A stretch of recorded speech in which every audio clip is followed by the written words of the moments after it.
Discomfort is the thing that makes somebody go back to what's familiar. That's why figuring out how to endure pain and suffering will be your best friend.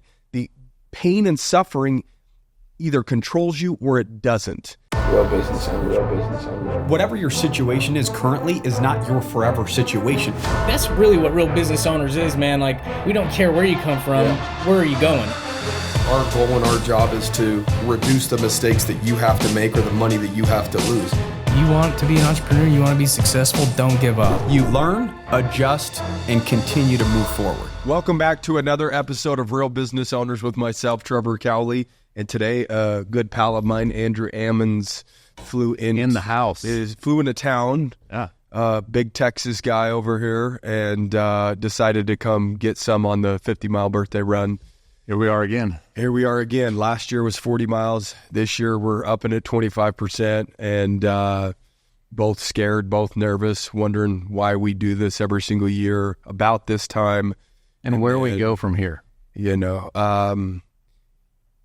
you don't have to have all the answers, right? So just deal with what's in front of you. Okay. You know, I think so. We could talk about that. We can talk about that. And actually, let's talk. That's a great starting point, because even people were telling me, you know, I was telling, hey, I've got 2 torn muscles behind my knee or whatever. And everyone's saying, well, hey, just don't do it. Just don't do it. You know, and I'm like, well, if I can put one foot in front of another, like, why don't I just focus on that next step? Or, well, what if you really injure yourself in this? And so I should go easy based upon a what if. What might happen. And I said, just so that you understand, I'd rather deal with a physical consequence rather than a mental consequence of me knowing that I could have put one foot in front of the other, but I chose not to based upon a what if. I said, Absolutely. I will do this shit till the wheels fall off. And if they fall off, I know I found the brink. I pushed myself as far as I possibly could, but at least I could live with myself knowing that I found that edge rather than playing it safe, right? And isn't that a beautiful theme just in general in life or in business? Is like, okay, well, what if this happened? Well, maybe I should pull back. Maybe I shouldn't do that. Well, what if this happens? And it's like, what's right in front of you and what can you do right now? And that's what you should be focusing on. Not what we're going to do next year, because shit, we got something already right in front of us. Right. And the only way to tackle 50 miles is it starts with one step and it ends with one step. And it's like every time in between when you're going through the pain, can't I just take one more step? And it's like eventually the pain, it's over, it subsides, right? And so, I mean, and we can go into your story, segue, perfect, into...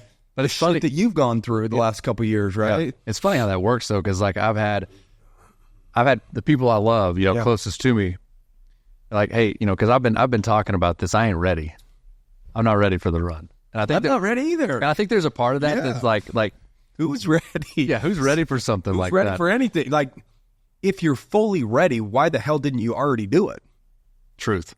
You know what I mean? Like, are you really stretching yourself if you're ready? Like, are you scratching the surface of your potential if you're ready? Right. You know what I mean? I was watching like a Evel Knievel documentary or whatever, and he's like, he would just say shit that he wanted to do. I'm going to jump the Grand Canyon. Oh, I said this shit 2 years ago, about 50 miles. I text you, Baby Blue. I was like, hey, you know what's a lot of mileage? 30. You know what's really a lot of mileage? 50. Yeah. I said this 2 years ago. Yeah, you already planted the seed, and it's time to harvest, right? And so it's like just saying things. Like Evel Knievel was talking about jumping the Grand Canyon. They didn't give him permission to do it, so he found a different canyon. It was like the Snake River Canyon or something like that. And it talked about how scared he was getting into this rocket, that it was going to launch him across this canyon. Mm-hmm. And he pretty much was saying goodbye to everybody. He wasn't ready. He was scared. He was nervous. I mean, he did it anyways. He survived. But it's like he is an individual that we're talking about right now on a podcast based upon the fact that he was doing something that he wasn't ready to do, right, and that he was nervous. And I think that that's all the real earth shakers, and the people that really do something with their life is the ones that do something when they're not ready to do it. Right? But that one step and that 1 foot in front of the other, it's never 1 foot in front of the other without the intention of actually finishing. Oh, yeah. Because I've had people say to me like, hey, well, why don't you just go, if you don't get it all in, it's fine. Just go do the best you can. It's like, what? Yeah. No, I'm going to run 50 miles. You don't understand. And I promise you, my brain is going to tell me at mile 30 that that's the best you can do. Probably at mile 3. Yeah. Like, hey, this is the best you can. And dude, this is a good showing. Call it a day. 30 miles, 35, 40. This is more than most. Like, again, like I go into it knowing the brain is going to turn on me, and that's a beautiful and the most miserable time that you'll ever have. Gosh, because you're going to go head to head with you. And in order to do something that you've never done before, you're going to have to go to head to head with yourself. I think that's like on the physical side of things. My fitness journey, if you will, whatever that is, it started not out of I needed abs, I didn't need to be lean, I didn't really care what I looked like. It was, how can I convince me that what I say goes? That's it. And that's what a run like that's about. I mean, it was in Discipline is Destiny by Ryan Holiday. And one of the quotes are, we treat our body rigorously in order to tame the mind. Mm-hmm. Because when you're going to go out and be rigorous with your body, your brain is going to say, please don't. Right.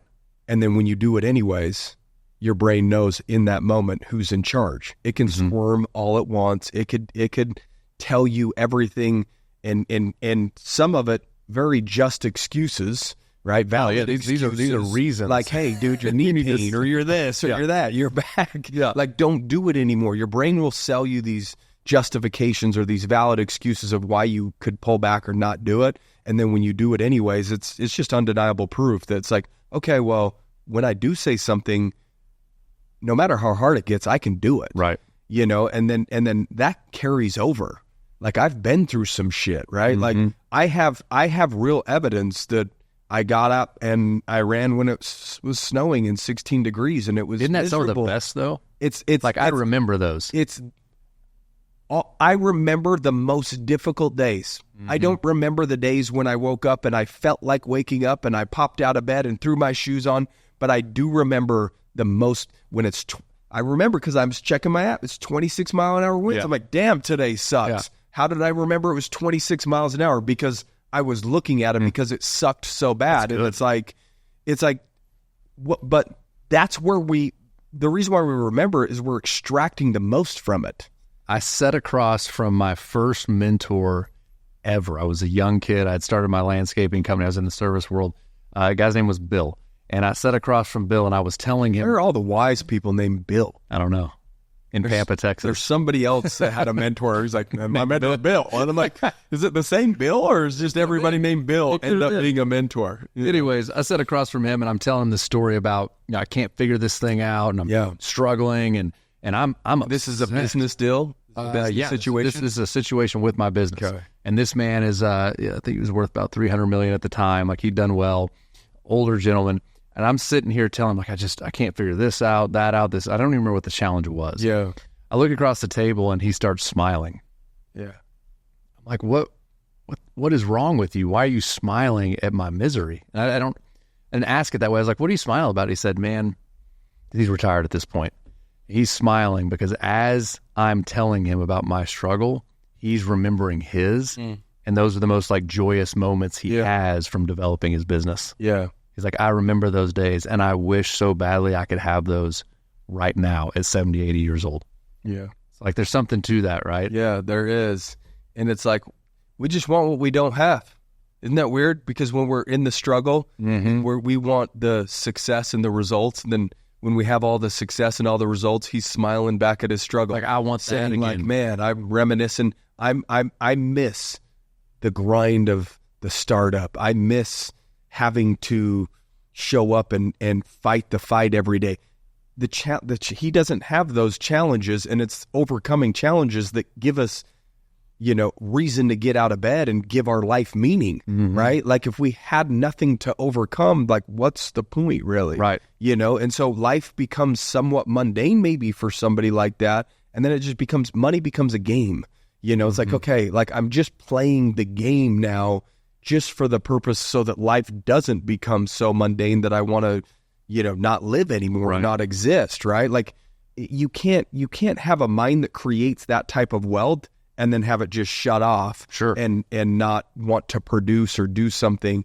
But at the end of the day, man, I can flat out tell you, like, I reminisce looking back at the $750 townhouse that had shit stained carpet and this, because it was like, man, that was proof that I was making sacrifices that other people weren't willing to make. And those were the gaps that I created for me to create separation between me and the common person. I was making $100,000 a year, but I purposely lived off of less. And I look back on that with a lot of pride. But did you, that was did you know you were making that sacrifice at the time, or did you feel like you were the weirdo that was having to go through that challenge and that problem? At that time, making six figures, living in a $750 townhouse, it was designed. You knew that one was on purpose. Yeah, right. That was on purpose because I was like, okay, I have proof that I'm not the smartest guy in the whole world, and I know that opportunity. Yeah, I mean, my life. My dad said, I've put myself in some bad situations, and school told me that, hey, man, I didn't go back to be a super senior because I loved it so much. Yeah. It was just like, hey, you're not that guy. And so it was like, I knew opportunity wanted one of two things. It wanted somebody that had skills or had money. And I was like, dude, I'm not the most skilled person. But I was good at sales. But guess what? There's millions of people that are good at sales that make six figures at sales. Right. And they do nothing with it besides create a six-figure lifestyle. And now they're stuck in sales for the rest of their life because, they have to do this to keep this, right? They're not creating a situation where there's an opportunity for them to stack a bunch of money away, like living in a $750 shitty townhouse, right, to where they could create opportunities for themselves by stacking cash. And so I knew the skill of sales was a dime a dozen. So that's not going to create a ton of opportunities for me. It can create a good life, but it's not going to change my life in terms of me becoming a millionaire as a good sales guy. Yeah. So I was like, okay, I'm going to use what I'm decent at and create opportunity for myself because opportunity loves money. So I needed to live off of the least amount as I possibly could and make as much as I possibly could. And the longer that I could do that, the more I had the ability to stack. In other words, I was collapsing time by putting more money away. And you got to that at what age? Period of time. So I came off of drugs, at 24 years old. I drank and was blacking out 3 to 5 times a week for like a year or two. So by the time I was like 26, my current wife said she's pregnant. I said, oh, fuck. Literally on the call, she said, thanks for making me feel better. That's right. I'm like, sorry, this is a great doing moment. this too, like it was just an honest reaction. Yeah. I'm not ready, like we're not ready for the 50, but the child's coming anyways, right? And so at that point, I knew my life, was going to impact somebody else. In other words, my daughter. And so I was like, okay, it's time to really hunker down. And so that's when it was like, focus on making the money and live off the least amount that you possibly can. Because prior to that, whatever came in, I was like, spending and just like any other person. And so that's such a blessing at that age to develop that discipline.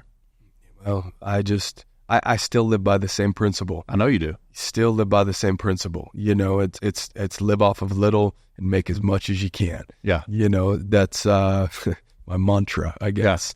And the cool thing about it is, even when I got to the point where I was making 7 figures annually, I was still living in the house that after the townhouse I bought for $250,000. So the house that I was living in at when I was making in the millions, right, I could have paid for 6 times in 1 year. Mm-hmm. And so I was still living by that same principle, but which did what? Made me stack a ton of money in the bank. Right. Which did what? Create more opportunities for me. Right. I just invested $250,000 into a glamping resort that should cash flow me anywhere from, $5,000 to $15,000 a month. That's all, man. I mean, it adds up, bro. We're going to run right by the land and where it's going to be built when we do the 50. And so like I'm now actually living in the harvest after 13 or 14 years of planting seeds, thinking I was maybe going a little crazy watching everybody else have the beautiful cars and the beautiful trips and the beautiful houses and all of these things. And I'm sitting here hunkering down. Am I doing the right thing? You know? And so it's like, I think no matter what you're doing, you think you're going crazy a little bit. Like, yes, when I was living off of, that was by design, but sometimes you wonder, is my mantra and the way that I think, is it actually going to pan out the way that I think it will? Right? Whether it's in business or the way that I use my money or save my money. And it's like, I have this concept that I think that this is going to work. Likes money. And so if I have it, maybe opportunities will find me. And I hope that that's the case. Right. And it ended up being true for me. And I don't know, man, it's just so crazy that I've had nights where I just sat there and kind of like the darkness of the night as the sun's going down in an office, wondering like, what the fuck am I doing?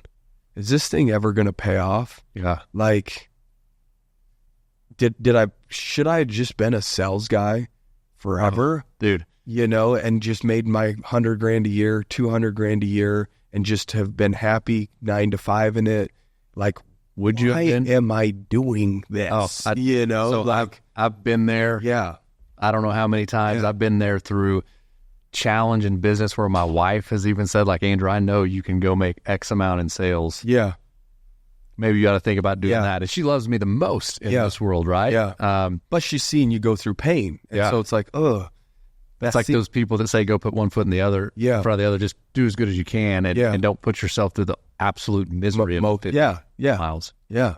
That's what business is a 50 miler. Dude, it's you're going to experience. It's a forever 50. It is. It's a forever 50. Yeah. It's a never ending, just one foot in front of the other. It is. Right when you think you got to figure it out, you're going to hit a point where your business grows to a certain level, and guess what you got to do? You got to take the blocks off the top and put them down at the bottom to make the foundation stronger. No, right? So that you can then go even higher, but you almost have to go in reverse in order to go higher. Yeah. Why is it that people, in your experience with all the people you talk to, why is it that people can hear that from a successful person? I'm guilty of this too. Hear that from somebody who's had success in business, who's had success with their family. They can hear, this is how hard it's going to be. This is what you're going to go through. You're going to question yourself. You're going to doubt yourself. You're going to have money. You're going to run out of money. You're going to go ups and downs and all that stuff, but you got to have the faith that what you're doing is going to pay off. Why in the fuck, when a successful person with that, why don't we believe it? Why don't humans believe that that's what they're going to go through? Because for whatever reason, why getting in my car to drive my car, it's not going to happen to me. I'm not going to get in the accident. Everybody knows they're going to die, but how many people have a death policy? You know, how many people have life insurance, right, to cover their family in case something happens? Because it's not going to happen to you.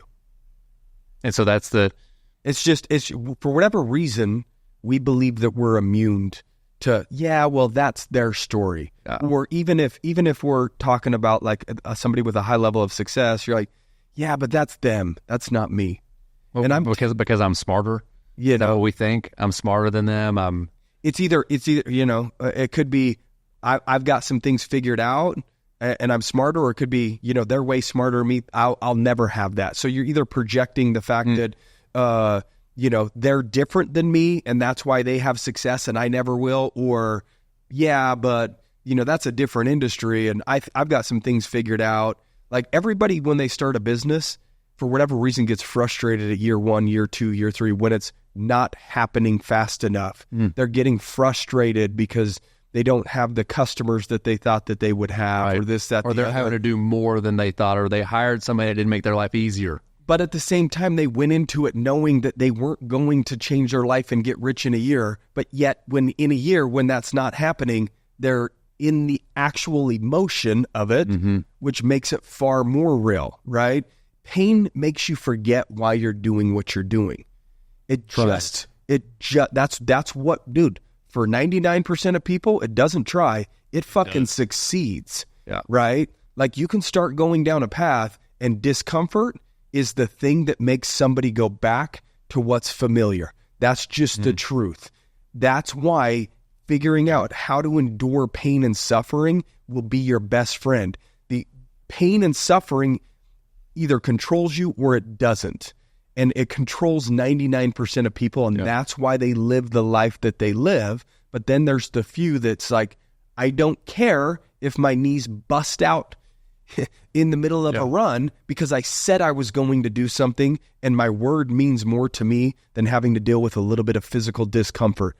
The physical consequence is nothing to me compared to the mental consequence of me saying I'm going to do this and not doing it.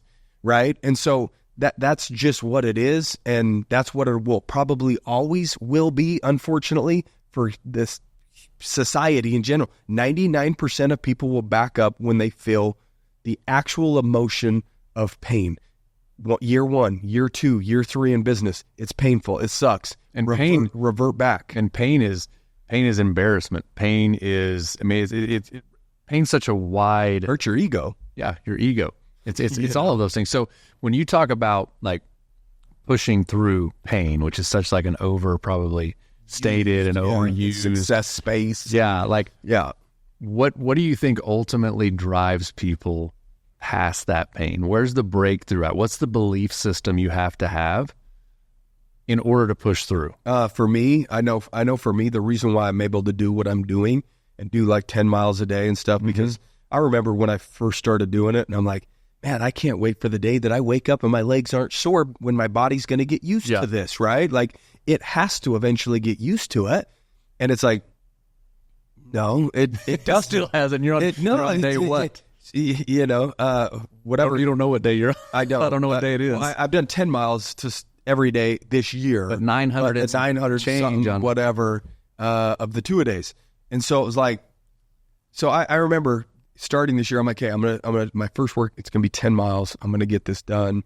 I'm gonna do it for all of 2024. It's gonna be so cool, Yeah. And my body's gonna adapt, and 3 months in, it's gonna be easy for me, And then it got to the point where I realized that it's not easy. It's your brain actually predicts now that you're gonna wake up sore, so you're less surprised by it. So at first I was surprised by it. It's almost like when you buy a Ferrari at first, you're excited about it, and every day you wake up, it's new until it's not. And then when your brain actually predicts that it's going to see the Ferrari in the driveway, it loses its luster, right? Because your brain is predicting it. So eventually my brain predicted waking up sore. In other words, it now became my new normal.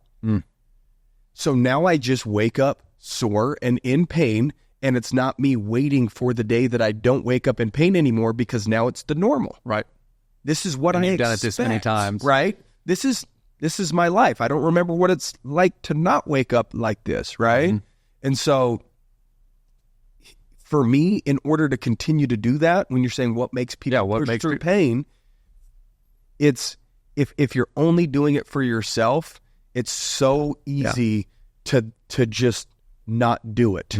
For me, I had a feeling and a calling, and I don't fully understand why, where I'm like, dude, my life is meant for something more. It's something bigger. That's it. And I'm like, if I do this, my life will have bigger meaning and maybe impact somebody else.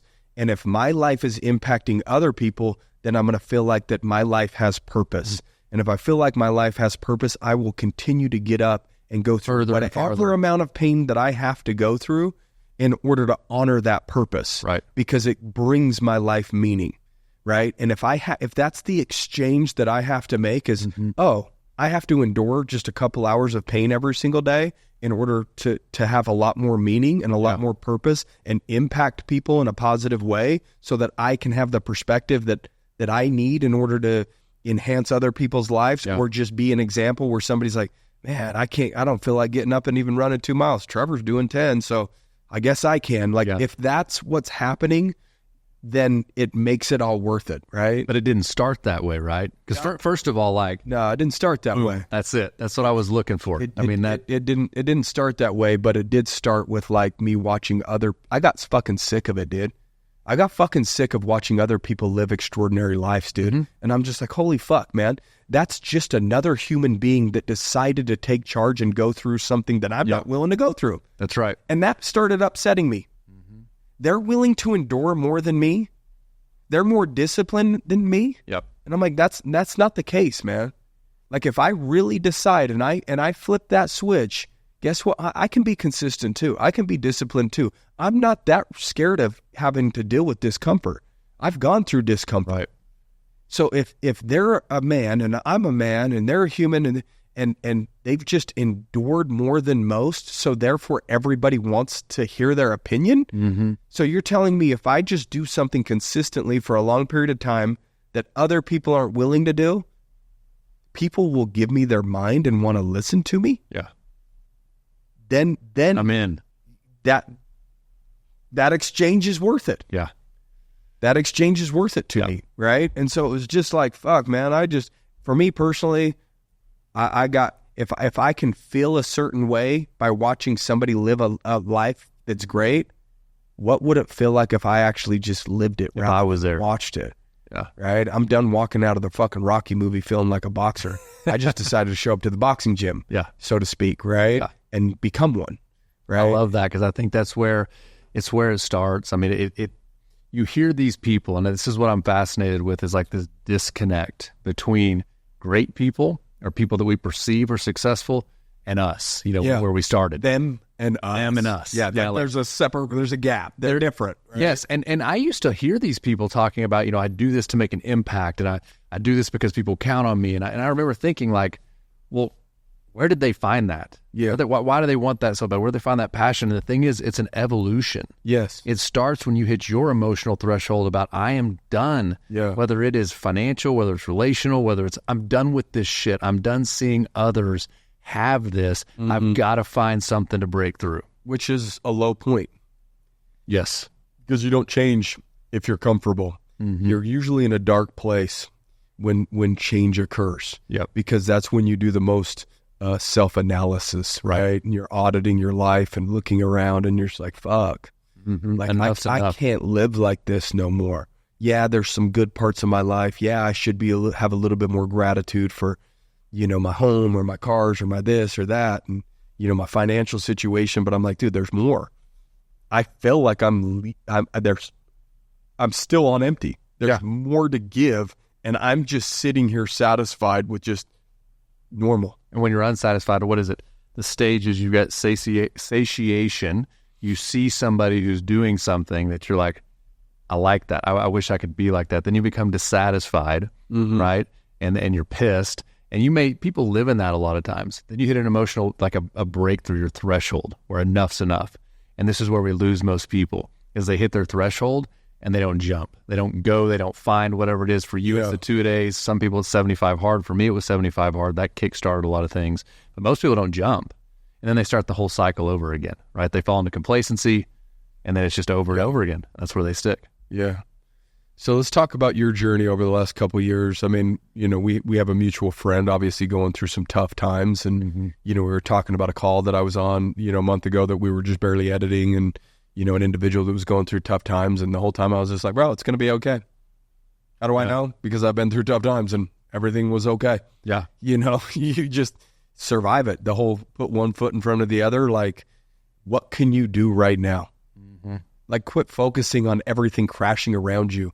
What can you do right now? And there is something, and when you find whatever that thing is, just focus on that and do that. Yeah.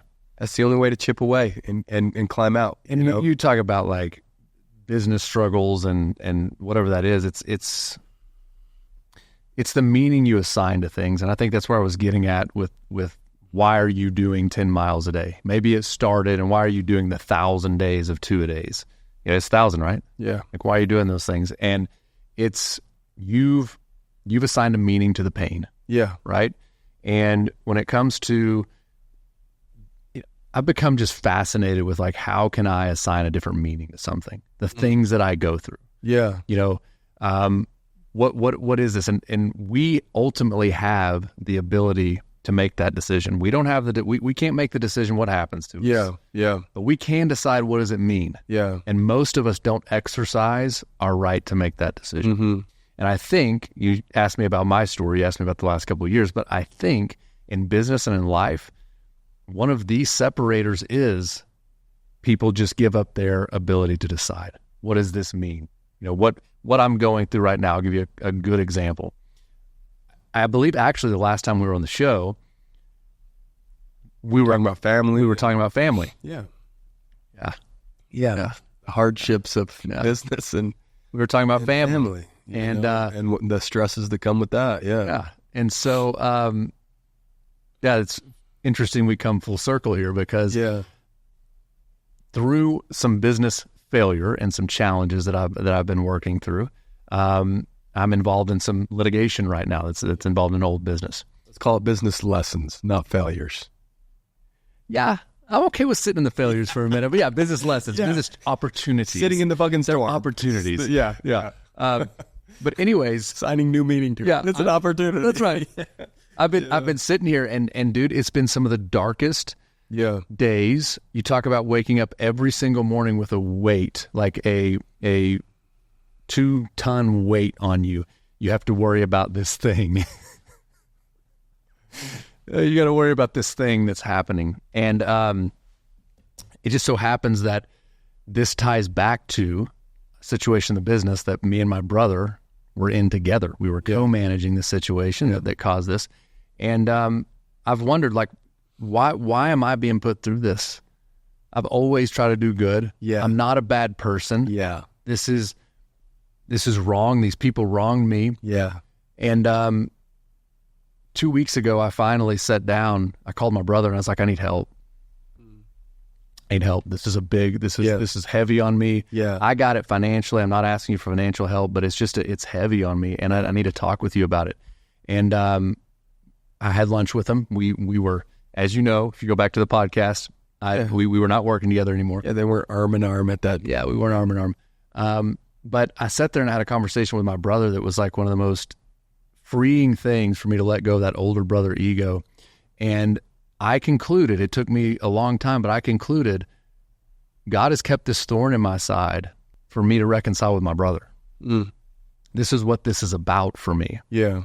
And regardless if that's the truth or not, when I carry that meaning into carrying this weight, winning this, and overcoming, dude, it's a lot more powerful than I'm in some litigation I got to fight. So I guess the question is then, with that, did it feel like some of the weight was lifted? I mean, obviously not all of it, but no, not all of it, but yes, there was a portion. So that was a portion of the weight, right? And it's like, what's the one thing that you could do right now? Just like what we were talking about. Yeah. Could you make it go, everything go away? No.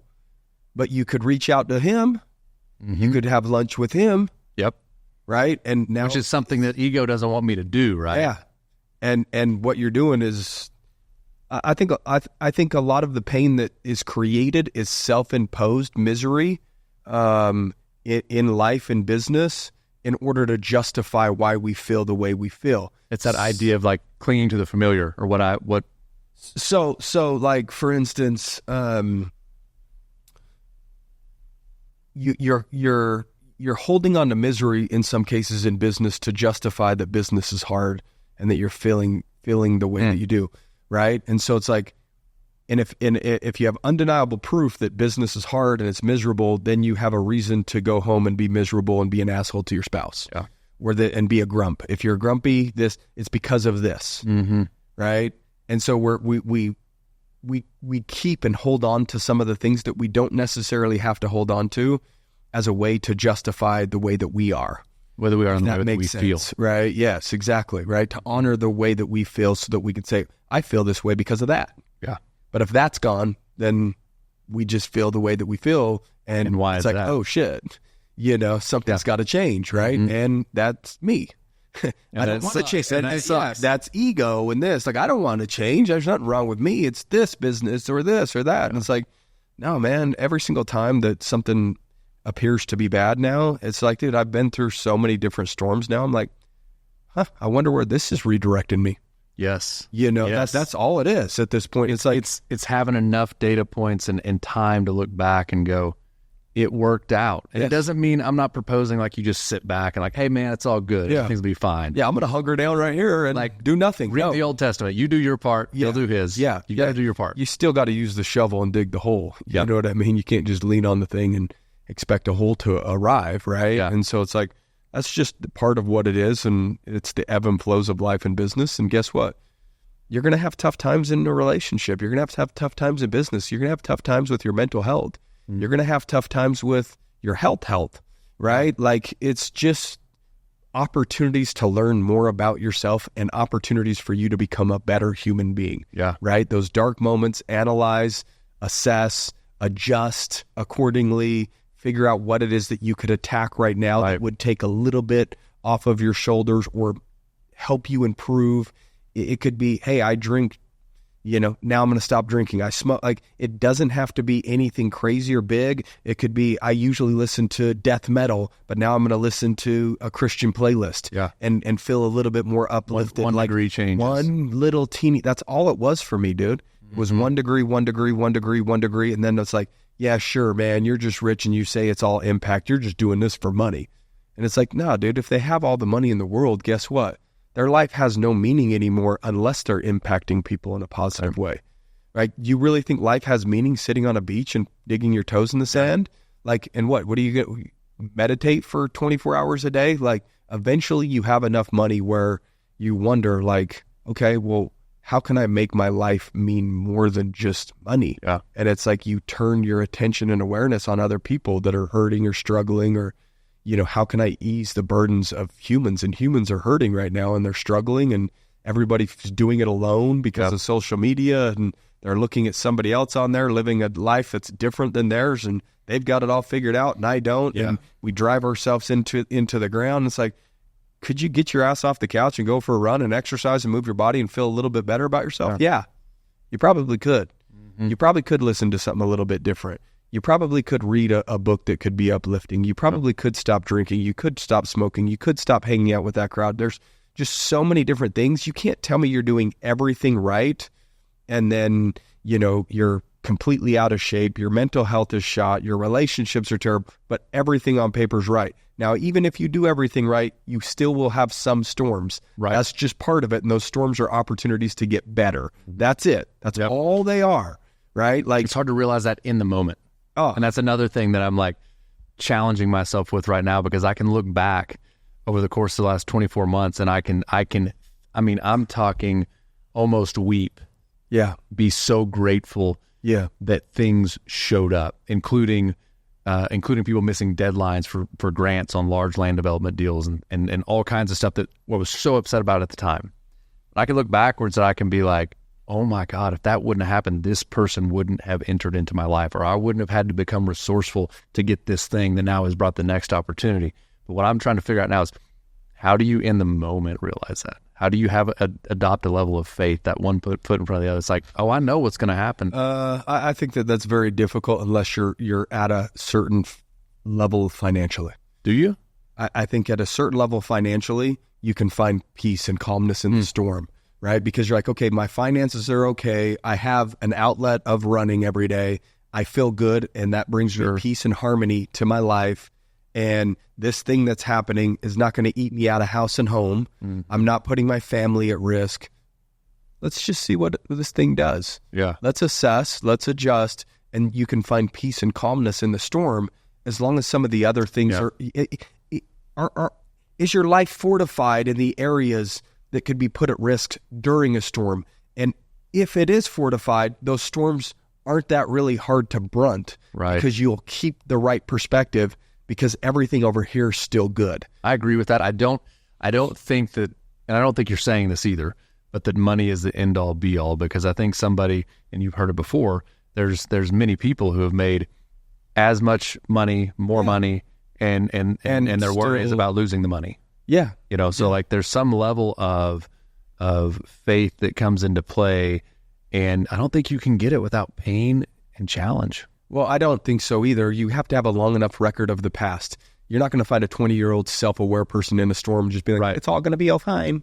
No, because somebody else told them that. Yeah, they don't have a record of the past. When they're 40 and they have 20 years of storms, they're like, okay, now I've got some money in the bank and I've got, I take my health seriously. I have an outlet for my stress because the storm is causing me stress. So what do? I get up and run 10 miles. And guess what? Every time I do that and I walk in the house, I'm like, I relieve it. Tell me that's not one of like the biggest, I tell people this all the time, the biggest blessing. I count it as a blessing because I think all things come from God. I think we do our part. He does. Yeah. But at the same time, like, I am so happy that at one point I decided when I get stressed, when I am scared, when I don't think it's going to work out, I run to running.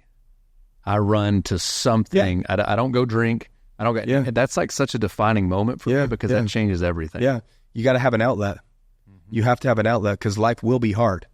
But you have to pick the right outlet. You have to pick the right outlet. Yeah, you have to pick an outlet that actually enhances your life, not an outlet that distracts you from the storm that you're going. Which is the opposite of what you want to do. Correct. You want to go to something. You want to go have that drink. You want to go do that. You want to numb it and go away from something that distracts you from what you're going through versus like, well, I'm low on energy and my whole life feels like it's falling apart, so let's go run. Okay. That takes more energy to do that. Like it doesn't even make sense, right? And so it's like logically, go sit on the couch and go to bed and sleep the day away, right? But I believe our bodies and minds are designed perfectly by a perfect God, and if we pull the right levers, that we can feel the right way about ourselves. And so it's just, again, it's a perspective thing, and running gives me a different perspective. Yep. And when I'm pent up and I'm stressed, it's very difficult to run 10 miles and then still be tight and this and stressed. And it's like, I'm exhausted. Mm-hmm. So I can't hold on to the stress because I'm physically exhausted. So I have to let it out. Yep. Right. And so that's in my outlet. Right. And it might be yoga. It might be biking. It might be swimming. It might be weightlifting. It might be running. But what's a positive outlet that makes you better as a human being that you can go to consistently every single time that you are stressed and that you're in the middle of a storm that can help you survive it and thrive through it? Yes. Right. And for me, it's, running and lifting, right? It's a little bit of both. I find a lot of peace and solitude, and you also gain control over something because when we're stressed, it's typically because something has fallen out of our control. Yeah. Yeah. And you run to something that you have ultimate control of. Yeah.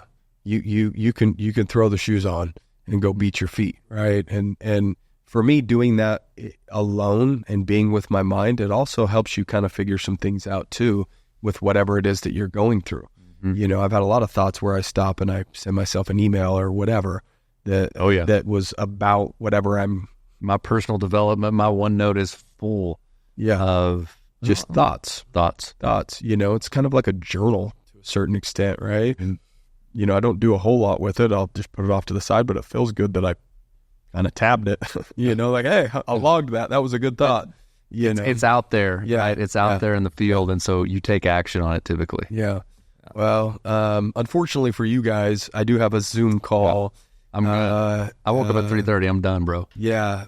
I mean, I just thought it was such a good conversation that we could keep jamming for another 45 minutes, but I have a Zoom call probably in about, looks like 8 minutes. You got 8. You're good. So I got to go set up. I got to get my laptop. So beautiful conversation, and I know it's going to enhance, people's lives. And so how do people connect with you if they want to connect with you, man? If they want to, at Andrew C. Ammons. I'm Instagram, IG, or the reach out to Trevor. I can get you on the line with him. $10,000 an hour. I'll send him a G and keep 9. I need to renegotiate our deal. 90-10. You thought it was 90 your way, 10 my way, but podcast. I slipped it around. Right before you signed contracts. So, that's a whole nother topic. We can talk about the storms that contracts can bring. Anyways, if you guys are ready to level up personally or professionally, go check out joinrbo.com. Hope you guys enjoyed today's episode as much as me. Other than that, keep kicking ass, and we'll see you guys next week.